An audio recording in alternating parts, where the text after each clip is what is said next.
Hey guys, and welcome to another episode of Email Insights with Andzen. As you'll notice, I'm filling the very big shoes of our usual host Jason Anderson, who's not in today, but we're keeping the ship afloat without him. So thanks for joining us. With me is Matt and Marissa, and today we thought we'd take a look back at being end of financial year, the things that we've been working on for the year, and I guess when we were having a bit of a chat about what we'd talk about today, there was a theme that kept popping up, and that was automating and streamlining usual business processes. I think one thing that we've found ourselves doing a lot this year is taking processes that were already happening for our clients and making them more automated and efficient. So today we just wanted to, highlight a few of those things because some of them are pretty cool. So Matt, I guess you can kick things off for us and tell us one of the things that you've been working on that's helped one of our clients to streamline one of their processes.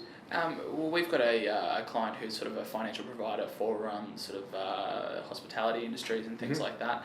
One of the things that we've really focused on for them in the last couple of months is really automating their sales process in so many ways, making sure that warm leads, when they come through, are diverted to the right places, but even using email as a method to start filtering their existing leads between sort of the hot, lukewarm and cold, just to make sure that the hot ones are action first and the lukewarm ones sort of take seconds, so you can triage that process, and that's really resulted for them in a higher ability to convert. So instead of their sales team getting a call sheet of 100 people and converting at sort of a lower percentage, they're receiving a call sheet of 50 people and converting quite highly based on the quality of the leads that they're getting through. That's a good example actually, and I suppose to give some insights into how that actually works. It's a very simple process where we've got an email that gets sent out to all of their existing customers to say, this is how much finance you have available, and then the customer just has to click one of three buttons to say, yes, I want to use some of that to get some more equipment.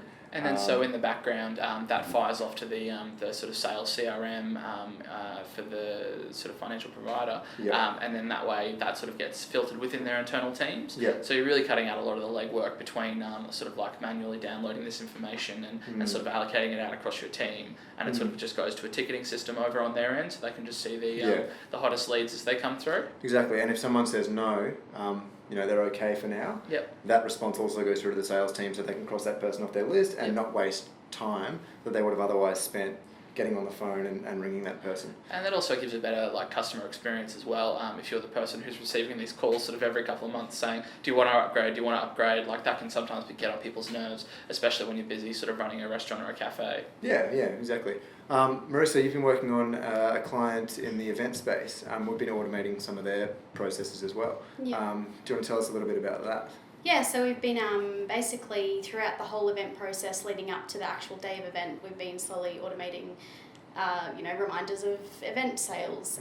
We've kind of done a lead up to a last chance to try and build that hype as well.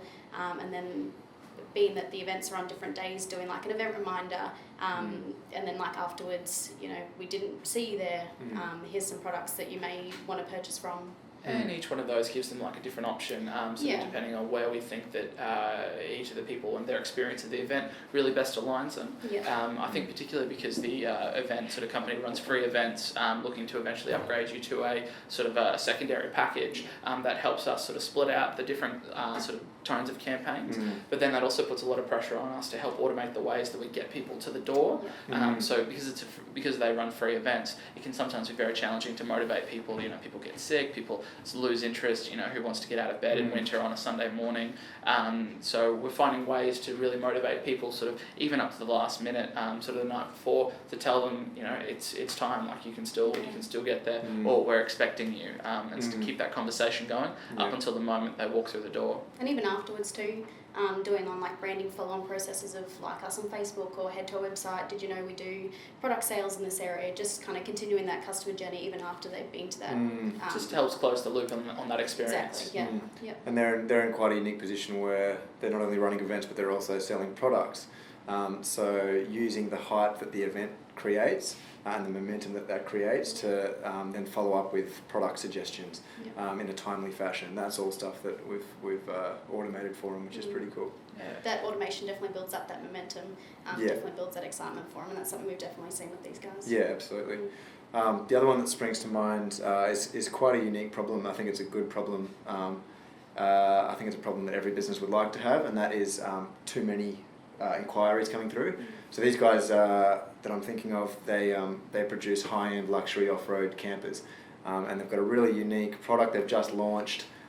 They've got an awesome product that they're rolling out, and their problem is that they're just getting so much interest and so much hype. And not all of those leads are qualified as well. I think that Exactly. particularly when you're doing something so cool and so sort of left of centre, there are lots of, I think, like rubbernecking inquiries of like, oh, that sounds great. You know, that when you balk, you might balk at the price tag, and then there's no real point in them wasting time and energy responding to every single person who's going to flinch at the price. Yes, yeah, exactly right. So the problem they had was that 90% of their leads were unqualified in the sense that, you know, the people inquiring couldn't necessarily afford the product, or they weren't in a position to buy right now.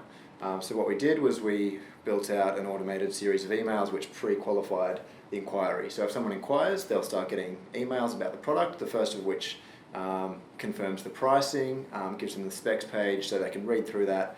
And if they still want to continue with their inquiry, then there's a call to action at the end of that pricing page to complete their inquiry. So the inquiries that actually come through to the client are the ones that are actually qualified by people that have seen the price and accepted it. So what they're getting now is a lower volume of leads, but a much higher quality of leads. So their job, because it's only a small operation with a few guys, their job to actually get on the phone and call these people is reduced significantly for a much higher return. So that's just a huge win for them because they don't want to be spending all their time on the phone. And these sort of series that you refer to, like I think also come into play with another client of ours that we've recently started working with, which is sort of like a 24/7 gym. Given sort of the erratic operating hours of like 24-hour gyms, you may not always be fully staffed. Having people come through that like onboarding process of joining the gym can sometimes mean that you're not getting the complete picture. You're not getting sort of a standardized like informational packet each time that you go through. And we started using email to kind of automate that based on people's attendance times. So if you're likely to go to the gym at 2 a.m. in the morning, you're going to get emails sort of at 3 a.m. saying congratulations on your gym, here's your welcome pack, here's more information, that sort of stuff. And then that helps sort of standardize that experience across every sort of customer as they come through. Yeah, exactly, because those guys have got a really cool brand. They make a really strong effort to follow up with their customers, but it was inconsistent because some customers were getting calls, some were getting emails.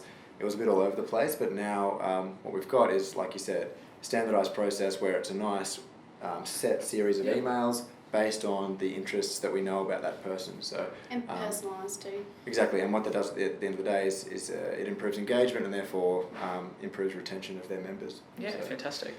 Anyway, running out of time, so let's wrap it up there. But we've had a great financial year, as you can hear, and we've done a lot of great work and really working with some cool clients to make some serious differences to their business. So we're looking forward to continuing that into next financial year, and we want to say thanks for joining us for all of our Andzen Email Insights videos this year, and we'll look forward to seeing you again next year.